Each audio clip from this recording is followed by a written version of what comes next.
It's time to get your morning started with the news you need to know. News update. This is what's trending with DJ and PK. Hashtag NFL. From the 19, Stafford has it helmet high, settles his feet, shoots right side, leaping catch, touchdown LA! Wow! At the front, right pylon, Colby Parkinson gives the Rams the lead. Caleb in the gun, Swift to his left, snap back, four-man rush, Caleb with a double move, throw down the left sideline, DJ Moore inside the 5, end zone, touchdown Bears! They've taken the lead on the Packers with 1:43 to go. Here's the snap, there's the surge, and I think they largely let him score on purpose. There was not much impedance there as Josh Allen is in for the 1-yard touchdown run to give the Bills the lead with 1:02 left in the game. McCaffrey is beside Brock in the shotgun. Here's the snap. Purdy wants to throw. Purdy pressured. Purdy steps up. Purdy throws. Caught. Touchdown, McCaffrey. Touchdown. 49ers back in front. Drake is under center with Munford on the right wing, the extra tight end out there with a play fake.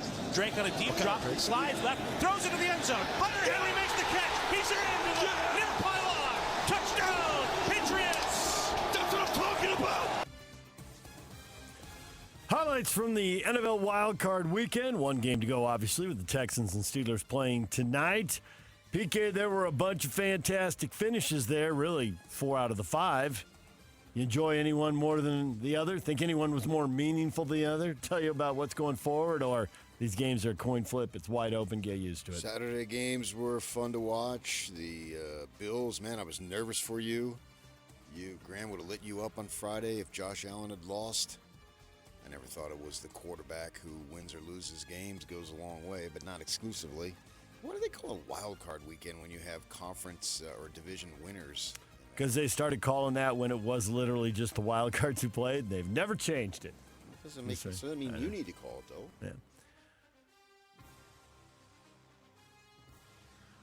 The Bills did get past the Jaguars, 27-24. They escaped.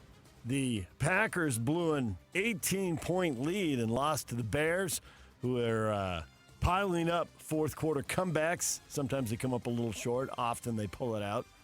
So the Bears move on. That was fairly entertaining. Now, will the Packers move on from Matt LaFleur? No. Contract extension time. He's got 1 year left. No. This is right here. Sources. Packers will try to keep LaFleur as head coach. Try. How hard will they try? That's an Adam Schefter tweet that just came out this morning. Well, he's the guy who, like the one lady telling the Jaguars coach, "You're great. Keep your head up. I love you." He thought that was a good moment. I don't know about that guy. Puka Nacua, another big game. Rams beat the Panthers 34-31. So we got 3 NFC West teams among the last 4 now in the National Football Conference because the Niners have advanced and Seattle has a bye. So they all sit there now. Who will it be? Going to get a third matchup here. Maybe we'll get a couple of them. Best of 3s. Let's go at it again. Maybe the Bears can mess that up. Niners will be doing it without George Kittle. Torn Achilles tendon during the win over Philadelphia. DJ and PK. Hashtag college football. Look, would we allow... Look. Indiana. 56-22 over Oregon Friday night. They've opened up as 7.5-point favorites over Miami. The title game is 1 week from tonight. That was pretty impressive. They took Oregon apart. Got that pick. They did give up a TD. It was tied at 7, but that was just one possession after another. Indiana just dominating Oregon. Yeah, it's heartbreaking to see the Ducks lose again. You're pretty frustrated by that? No. Anybody but Oregon? No. Oh, no. I hate Ohio State far greater than Oregon. It's not even close. Ohio State won, Oregon 2. Oregon is just basically a hooker. No, Ohio State 100. Oh, Ohio State 1, Ohio State 2, Ohio State 3, Ohio State 4. Not even close. You can't usually work up that kind of emotion and stuff for this kind of stuff. But in this case, you can. Oh, for The that exception team? to every rule. That team I had for years and years. Yeah, the others, no. Oregon, win, whoop-de-doo. Indiana, yeah, it's a fun story. Cuban, they said he never went to any games as a student. Now he's a number one fan. That's the essence of bandwagon fan, which that's what fandom is. There's some people who are in it hardcore, but you wonder, Scotty G always talks about Boise, that there were no fans until they started winning, and they act like they were just lifelong fans. And so Indiana basketball was where it was at for so many years, and now it's football, and people are on board. Great. You have that right, even if it's somewhat cheesy, and they're doing it, and it's a fun story, and all glory to God every time Fernando speaks. I mean, he has that right too, and he's fresh, he's clean cut. He's in his sport, in a world dominated with tattoos, he knows. I know you don't see him. You have never noticed anybody has a tattoo. I understand that. That's the kind of guy you are, but the rest of us see it.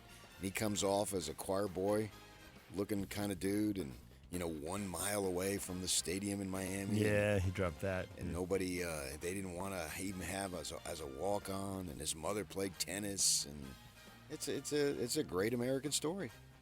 See if they can finish the deal in 7 days. Ole Miss quarterback Trinidad Chambliss fighting for a 6th-year availability. It's going to the state courts after the NCAA's initial ruling denied him the extra year of eligibility. So, to the courtroom. The state's court? State courts. What's that mean? As opposed to going to a federal court, I guess. So then, if he goes to Mississippi, he can only play in Mississippi. Suppose somebody takes him to court in Alabama. That would be awesome. DJ PK. Hashtag Utah Jazz. Those are my guys. That's a hard night for all of us. I make it a point to always stand because I'm never going to be the person that's going to sit and hide while we're getting our heads kicked in. But I also recognize I'm on these guys really hard, but in certain moments, my first responsibility is for them to know that I'm with them and that I'm not another critic, I'm not another person chirping from the crowd, and I'm not compounding what is already a bad feeling.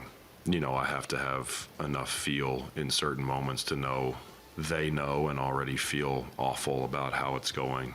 They don't need me adding to that in those moments. Utah Jazz blown out 150-95 by the Charlotte Hornets. Is that the first Sunday of the month, Yak? What was that? It was a 30-point game right out of the gate. Something there. I wish he wouldn't have got caught F-bombing, because it seems like, man, he's been so gentle in all his public comments afterward. I mean, they sucked. Come on. On purpose. Ran out a... Wait, they sucked on purpose? That's not true. When you pull Markkanen and you pull Nurkic and Kessler is already hurt... That's management. The players didn't suck on purpose. Yeah, they're too small. That was never going to go well. They're too small. They're too young. So, go well, lose by 50. What do you want, a Jazz payroll here? They lost by close. 55 points. They sucked. Did you not know they were going to get blown out? They lost by 55 points. Are you not hearing me? They sucked. I know. I know. Was there. Then say it. Why do you have to say it when it's 55 points? They were sucking in the first quarter. Why do we have to say it? Good night now. We're done. What do you mean, why do we have to say it? That's what I get paid to do. That part's too obvious. The more obvious part is Keontae fool's gold. 2 for 7. You got the ball. You're the guy. He needs veterans. He needs bigger guys. How good is he really? What do you mean? He is who he is. Oh, come on. Say it. Say what? He sucked. He sucked. They you sucked. Did not. You said they, not he, and that's different, and you know that it. means, dude. No, you're oh my gosh, you've got to be kidding me. No. They includes A to Z and everyone in between. Go open up the effing box score. He sucked. And when you get like 10 he's, that equals they. Everybody sucked. I'm not making that abundantly clear. Of course he sucked. You want me to say it? Keontae George Saturday night sucked. He was awful, and why- everybody else was awful. And why did management pull the plug on giving them a chance? They wanted the lottery pick. Because they beat Dallas 2 nights earlier on the second night of a back-to-back. Kidding. If I could say no bleep, I would say that. Oh, go ahead. That's just said that's no bleep. breaking news to you? You're giving us insight? They sucked isn't breaking news either. You know it when you see 150 Then to why 95. wouldn't you say it? Because why didn't you just say it then? I just... Did I just not say Dallas, they sucked? the Dallas part, not that. Well, yeah. Here's the deal. When they think they got a shot to win the game, they're going to sit marketing. Duh! They've been doing it, and they'll do it again. They got 3 more months. This week is the halfway point of the season. Duh! Like, no kidding. And if they have a back-to-back they can use as a rest, we already know the formula, and I support the formula 100%. But they got beat by 55 points. Whoever played, Keontae George apparently is a big deal to you, I guess. He sucked. But I'm not going to just single out Keontae George. Why in the world would I single out any individual when the team lost by 55 points? If Keontae George played the best game of his life, they would have lost by 40 points or 30 points or 20 points. I'm not going to single out Keontae George individually. Because he's the only guy who played who there's any real long-term hope for. Wow, you have no long-term hope for Hendricks and Cody Williams? That's the bigger story than me saying Keontae George sucked. Is David James, Mr. Basketball, who played and goes to the games and sits there and hobnobs with Lacombe and Jake Scott for some reason. You know far more about the sport than I do, and you just said that there is no long-term hope for Taylor Hendricks and Cody Williams. That's the far great, and I'm glad you said it, because that's a far bigger story than Keontae George had a bad game. Whoop-de-doo, he'll have 100 more bad games. You think there's no hope, long-term hope, you just said it in your words, for Taylor Hendricks and Cody Williams. 2 draft picks then wasted. I would probably say expectation instead of hope, because you're right, there probably still is hope for those guys. I never said there was hope for those guys. You did. You said there wasn't. There probably still is hope for them, but there is no expectation for them. I don't know what the difference is. It is more the hope and the prayer. Well, I think people expect Keontae to be good now. Okay, fine. And he had a bad game. Yeah. Why in the world would I single him out? I think the interesting thing because you expect him to go out and score 25 and 30 points. As a 21-year-old? No, I don't. Yeah. He's going to have bad games. He'll have bad games. I think what it comes to is the point that Will Hardy also made in his post game when somebody asked him, what can you take from a night like this? Squat. And I think maybe it was what the young guys can take from a night like this. Squat. And he said an appreciation of the veterans and that they need them. Yeah, I need oxygen. I need food. Yeah. I mean, no kidding. I need love. Now it's back on the road. Cleveland, Donovan Mitchell, Sam Merrill, guys with local ties, tip off at 5 o'clock. Yeah, and they won't win this game, so Markkanen will play. Yeah, on the road. I support that. They need the pick. Duh. DJ and PK. #NBA. Timberwolves beat the Spurs right at the end. Anthony Edwards, a little floater. They come back from 19 points down. They get the win. Sacramento Kings guard Dennis Schroeder suspended 3 games for confronting and attempting to strike Lakers star Luka Doncic in the halls outside the locker rooms after the Kings' loss in L.A. December 28th. He will not play when the 2 teams play in Sacramento for the first time since that confrontation. Those hallways. Who was the guy who was in the hallway who ran all the way around to confront somebody else? Was that a Kings-Lakers thing also? Christie? Was it Doug Christie? I remember somebody did it, and I can't remember who it is now. It's a fight in the back hallways, chasing around. I think it's been done multiple times. But if you're thinking of your Kings, I think Doug and his wife, the funny thing was his wife took off to try to intercept him or something. Oh, really? Yeah, it's all blurry after a while.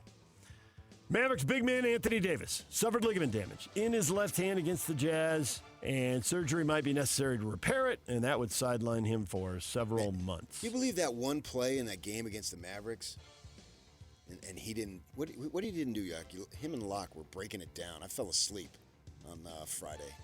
Oh, he was obviously hurt, and they left him in there for 2 more possessions in a 2-point game. He's been obviously hurt since about 18 years old. DJ and PK. Hashtag college basketball.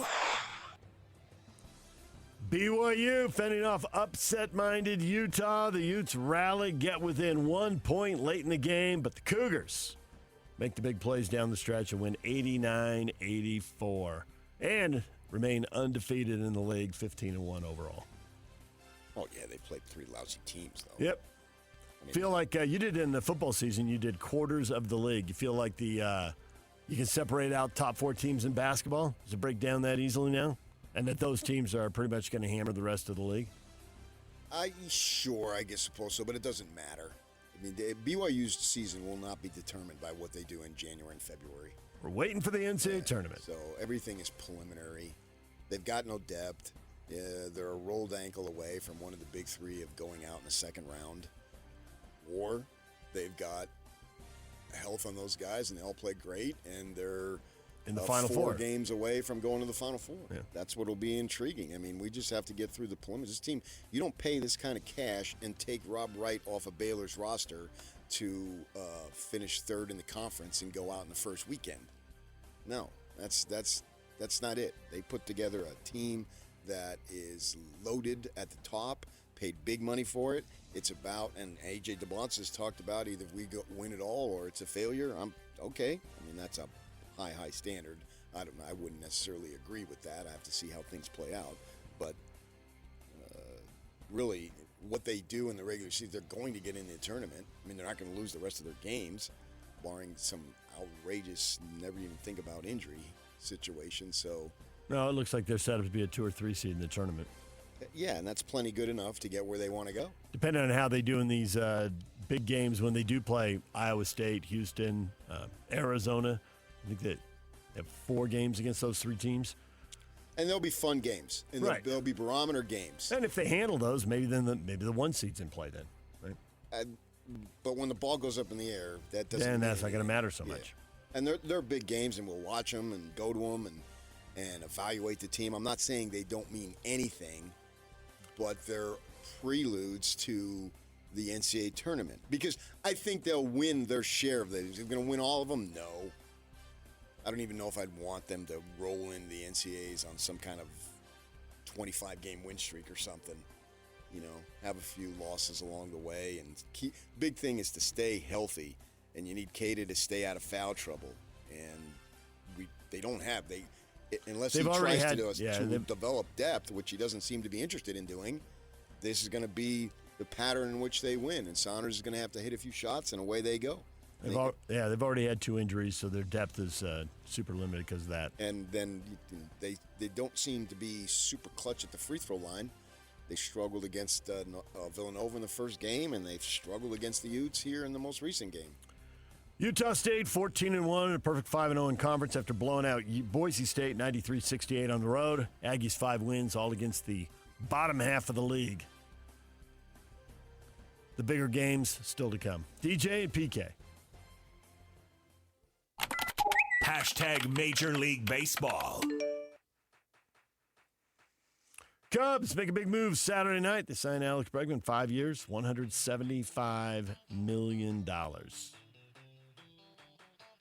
$35 million per year. Is that what that works out to? A lot of cash. Yeah, now they have the, what was it? It's a while back now. The number 1 that went in the draft was Dansby Swanson, plays short. Number 2 on that same draft was Bregman. So now on the left side of their infield, they've got both of those players. Yankees and Cody Bellinger at an impasse. They're talking contract extension. The expectation is both parties will move forward rather than signing an extension that could have been worth $30 million a year. DJ and PK. Hashtag NHL. Keller grinding to a halt on the near side. Keller feeds the point for Sergachev. A shot tipped in and they score! 2-1. Sergachev's shot made it through. Zach Werenski, wrist shot, shrugged away by Vanacek. Loose puck, bouncing up in the air. It's knocked down by the Blue Jackets. Utah wanted a puck played by a high stick, none given. Werenski up high, diagonally, tipped in, and they score. Columbus wins in overtime. Columbus Blue Jackets beat the Utah Mammoth 3-2 in OT. The Mammoth undone as give up a pair of power play goals. Columbus converted 2 of the 3 power plays in the game. Power play goal to tie it in the second. And after a scoreless third period, they got a power play in overtime to win it. McBain and Sergachev the goals for Utah, but they get just 1 point. Mammoth are off tonight. Host the Toronto Maple Leafs tomorrow night at the Delta Center. Puck drop at 8 o'clock. That is what is trending. Coming up, Steve Cleveland, former BYU basketball coach, will join us. Jason Cole, longtime NFL writer and analyst, at 9 o'clock to talk playoffs. The question of the day is next. Whirls around and down. 97.5, the KSL Sports Zone is your exclusive home of the Utah Jazz. And we want to send you to the Delta Center to see the Jazz in action. Listen every Tuesday for the Jazz Ticket Tuesday Sounder at 30 past the hour, every hour, all day long. And if you're caller number 12, you'll be on your way to an upcoming game. Buy one, you'll get one free. It's Jazz Ticket Tuesday, every Tuesday throughout the NBA season on your radio home for the Utah Jazz. 97.5, the KSL Sports Zone. Join hands at Scotty G Tuesday from noon to 3 at Sound Sleep Medical, 8941 South, 700 East in Sandy. Question of the morning. The Hornets beat the Jazz by 55 points, the worst loss since moving to Utah. How much more can you take? Leroy says the top 3 pick and all is forgiven. Depending on how that top 3 player plays, which would be years to come to figure that one out, obviously, even if you get, no matter who you get, you're obviously going to get an extremely young player. And I don't think DeBonza is a guaranteed lock, great NBA player. I don't know that I could go there. And that's nothing against him. It's just that being so young. Yeah, it's a big thing to say there's just been so few guys in the history of the sport. If you didn't think Kobe Bryant was going to be all that, or if you didn't know is more the appropriate phrase, then I wouldn't slap that label on any, whether it's the Kansas kid or Carlos's son or AJ. I am not going to go along those directions. Now, there's some guys that I think we had a really good chance. LeBron.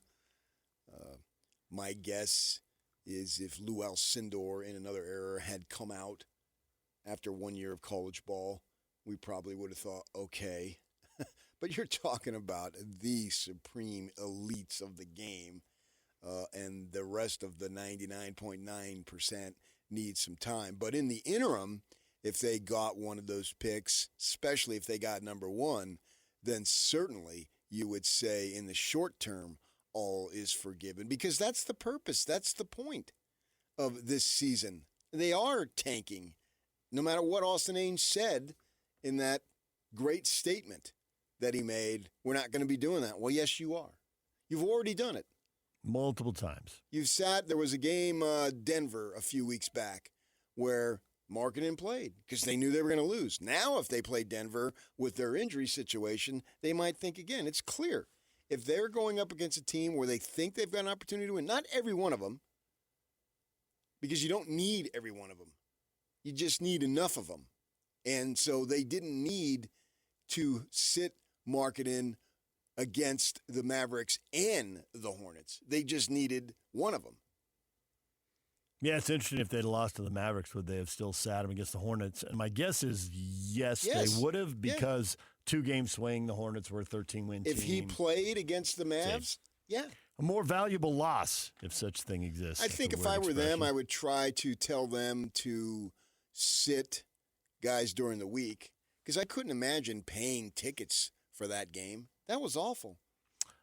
People actually commented on that, Jeff. If I had been there, I would have left after the first quarter when it was 45-14. Yeah. I mean, that's just awful. I don't want to hurt anybody's feelings, but they sucked. The suckiest bunch of sucks who've ever sucked, to quote Homer Simpson. I never watched The Simpsons, but as far as that night, that's a non-competitive game. I want moral victories. And they're capable if they've done them. But they're not going to play Markkanen, and he seems to be just fine going into his 8th year, having never played a playoff game. You don't hear him say a peep out of it, maybe behind the scenes, but nothing publicly. And he buys into their plan, is what he says. And it should help him on the back end because he certainly doesn't carry a heavy load now. He's not a grinder, that's for sure. And maybe he wants to be, but they won't let him. But the fact is, he's not a grinder. Whatever the reasons are, he's not one of these dudes that you can count on for 82. I've seen teams suck before, but they were the suckiest bunch of sucks that ever sucked. In Utah Jazz history. Yeah, I don't see... But the New Orleans Jazz lost by 56, so how about that? I'm not sure that's a controversial statement, that they sucked. If that's a controversial statement, then 85% of the stuff that I say is, which is not true. Maybe 25% at best of the stuff that I say is controversial. They sucked. Phillips says tank on. Just one more season, people. He still has patience. Well, I don't think that's true in terms of... What is he saying, one more season? Because now, this week is the halfway point. So is he including next season when he says one more season? Or is he just saying this season as a whole? I believe he's saying this season as a whole, but he doesn't specifically spell it out, but that's how I took it. Well, we're halfway through. The 41st game is this weekend. And that's obviously the halfway through point of the season. So, yeah. Do that. I mean, you're in position to keep the pick now, so go ahead and do it. Don't turn on the Jets and win a bunch of games. And I think they anticipate losing both games to Dallas, although Dallas is not a good team.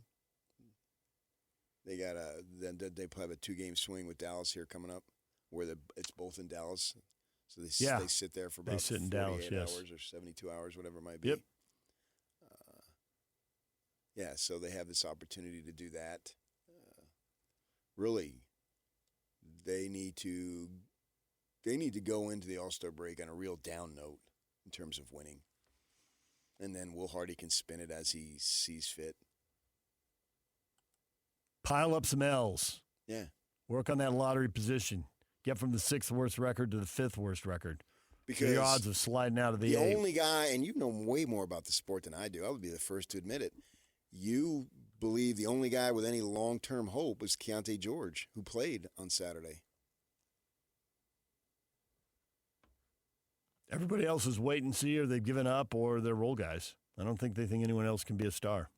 Well, Ace Bailey could be, but he didn't play Saturday. Did not play Saturday. Yeah, he was at DNP before the game. He's been out with his hip. So now you've changed from no hope to wait and see hope for Williams and Hendricks? Which your prerogative? I would say there's no expectation for them, but there's still hope. I don't understand the difference.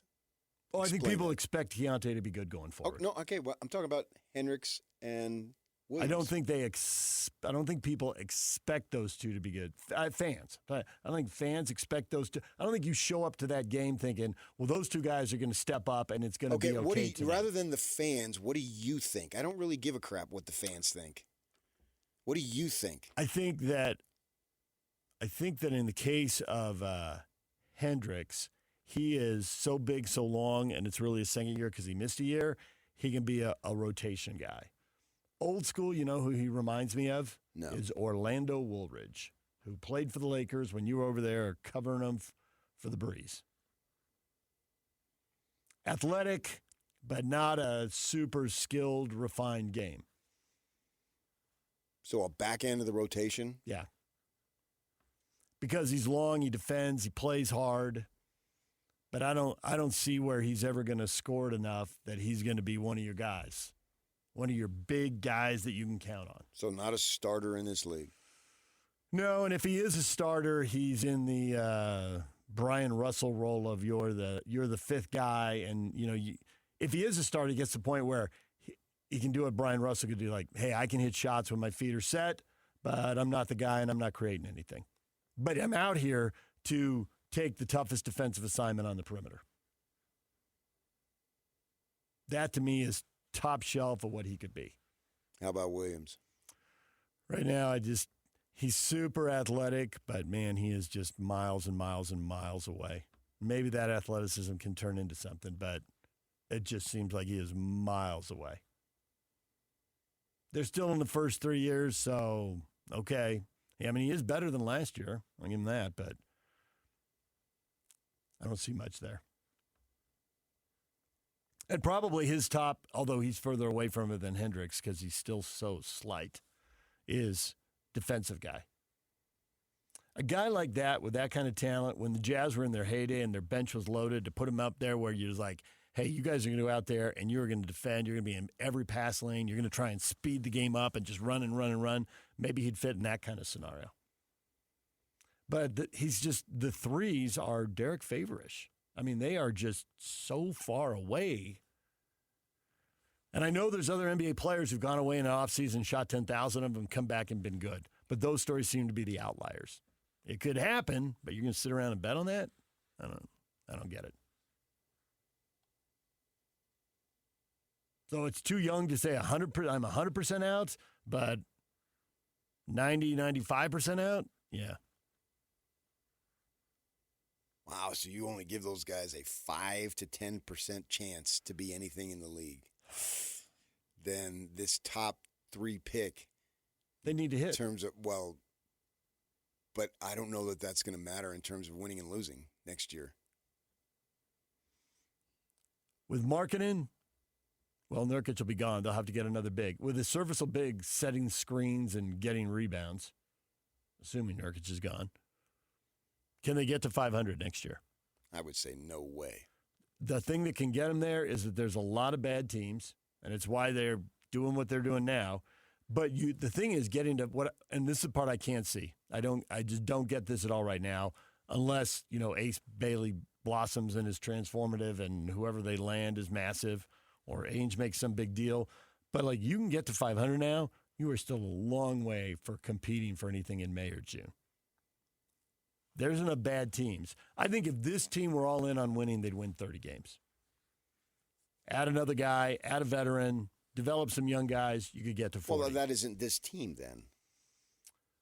This team's going to have to evolve. I mean, I don't think they're taking this group of guys and just moving forward. They never do. I know. So it wouldn't exactly. start now. So that's why I say it doesn't have to be this team. There have to be some guys on this team, and a bunch of other guys are obviously going to come and go. But you're asking me, can this team be 500 next year? Flat out, absolutely not. No way in Hades. Not a chance. Zero.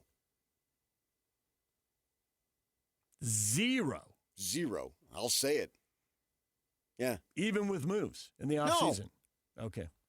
This team is not with moves, because then it's not this team. Okay. Well, this team isn't going to be this team in another year. I mean, I think moves are coming. I understood, but you asked me if this team could be. You're talking about this franchise could be 500 next year? Yeah, I'm talking about the Jazz. Obviously, these 15 guys are right. Okay. Well, then that's what I think. The Jazz can be a 500 team next year. Yeah, but not you didn't these say exact that. 15 guys. But that's what I was going on. You asked me about this team, and there's no way. And the only thing I said to add onto it is with a top 3 pick. This team with a top 3 pick next year? No. This team with 5 different moves? Yes.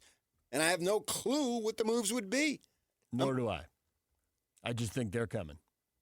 I don't think there's any point. Well, it's a requirement. Yeah. I don't think there's any point in standing pat with this group. Well, obviously, and because you got their 2 pat. highest draft picks outside of Ace Bailey, you give a 5 to 10% chance that they would be a back-end rotation guy. And I have no problem with you saying that.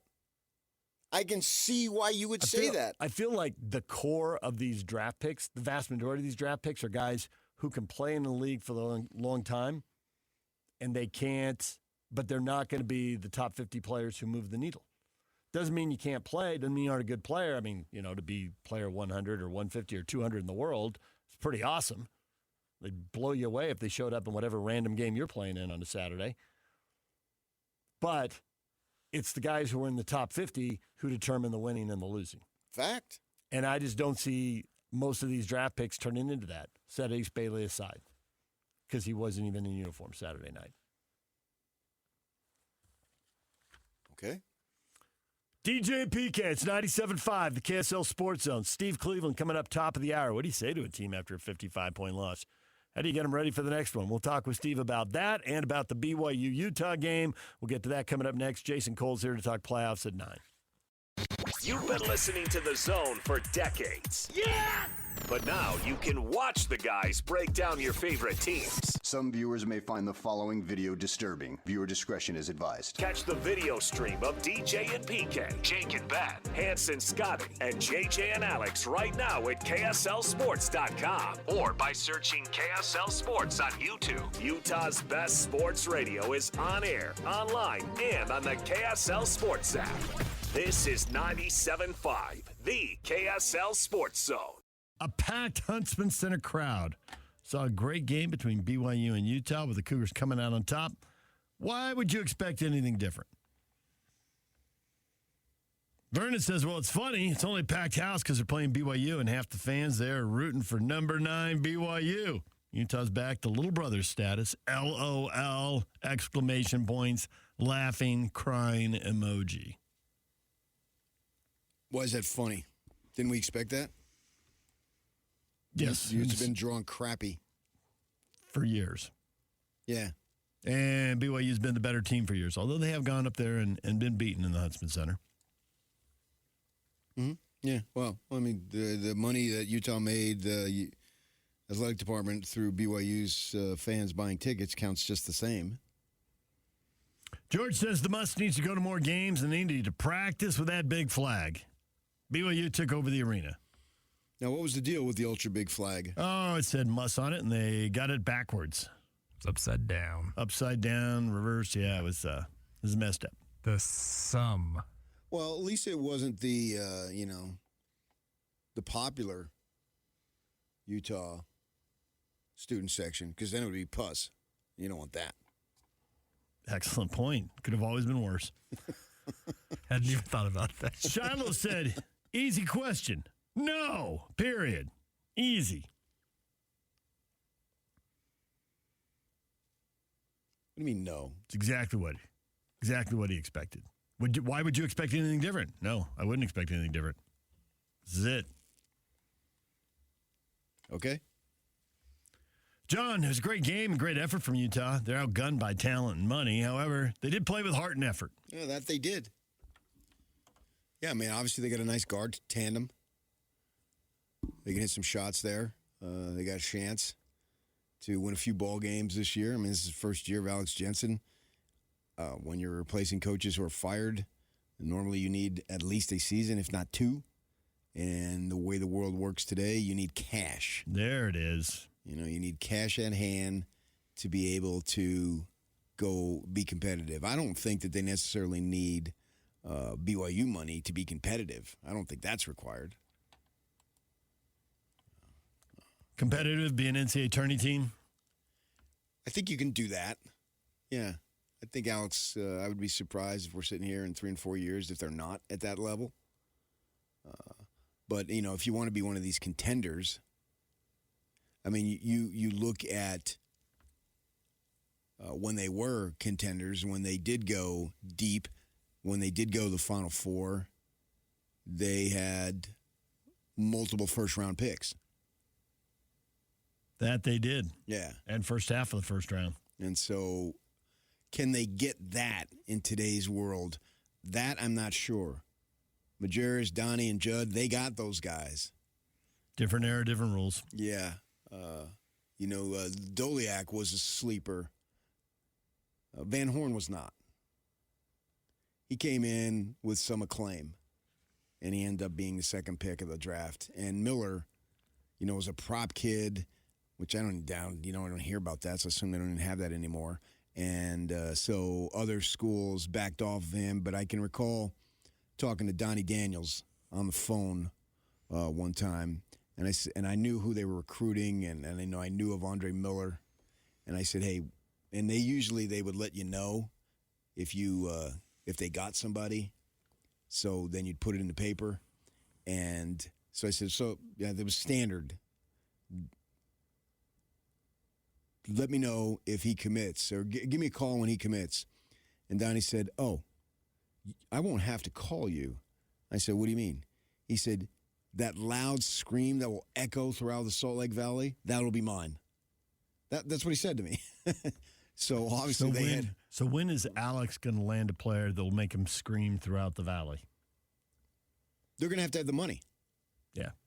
And so that's the See, because I don't think they have to have 3 of those guys on the team at the same time. But if you don't have one of them, how are you going to get to the tournament? I think you do have to have 3 of them.